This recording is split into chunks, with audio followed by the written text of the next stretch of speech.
Baahubali cinema పుణ్యమా అని Indian film ఇండస్ట్రీలో ఒక ట్రెండ్ ఊపందుకుంది. ఇక పెద్ద సినిమాలను 2 భాగాలుగా తీయడం లేదా సీక్వెల్స్ చేయడం మామూలు వ్యవహారం అయిపోయింది. కానీ ఇలాంటి ప్రయత్నాల్లో చాలానే బెడ్స్ కొట్టాయి. పార్ట్ 2లు సీక్వెల్స్ ప్రకటనకే పరిమితమయ్యాయి తప్ప అవి కార్యరూపం దాల్చలేదు. టాలీవుడ్ లేటెస్ట్ బిగ్ మూవీ ఓసీకి కూడా సీక్వెల్ ఉంటుందనే సంకేతాలు ఇచ్చాడు దర్శకుడు సుజిత్. కానీ అది ఖచ్చితంగా ఉంటుందనే గ్యారంటీ ఏమీ లేదు. చేతిలో ఉన్న సినిమాలను పూర్తి చేయడానికే కళ్యాణ్ ఏళ్లకు ఏళ్ళు సమయం తీసుకున్నాడు. ఉన్నవి పూర్తయితే చాలు అనే ఫీలింగ్ కలిగింది. ఇక కొత్త సినిమాల గురించి అయితే ఏమీ చెప్పలేని పరిస్థితి.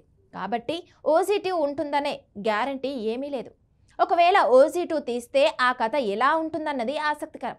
అందుకు తగ్గ ఫ్లాట్ అయితే దర్శకుడు సుజిత్ రెడీ చేసి ఉంటాడనే అనిపిస్తుంది. ఓజీలో ఆ దిశగా కొన్ని హింట్స్ కూడా ఇచ్చాడు సుజిత్. ఇక ముంబైని గడగడలాడించాక ఓజీ 15 ఏళ్ల పాటు అజ్ఞాతవాసంలో ఉంటాడన్న సంగతి తెలిసిందే. అందులో 7-8 ఏళ్లు అతను చెన్నైలో ఉన్నట్లు చూపిస్తారు.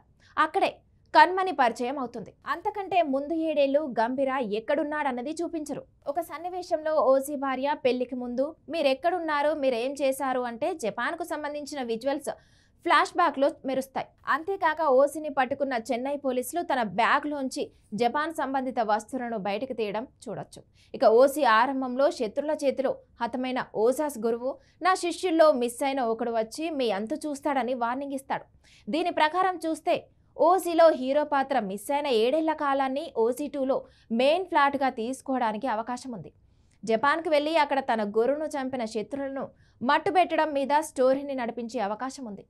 సగం వరకు ఈ కథను నడిపించి ఆ తర్వాత ముంబైకి తిరిగొచ్చి అక్కడ మళ్ళీ పురుడు పోసుకున్న మాఫియాను ఎదుర్కోవడం మీద మిగతా కథను కొనసాగించవచ్చు. ఇక ఓజీ2 అంటూ చేస్తే కథ ఇలాగే నడిచే అవకాశాలున్నాయట.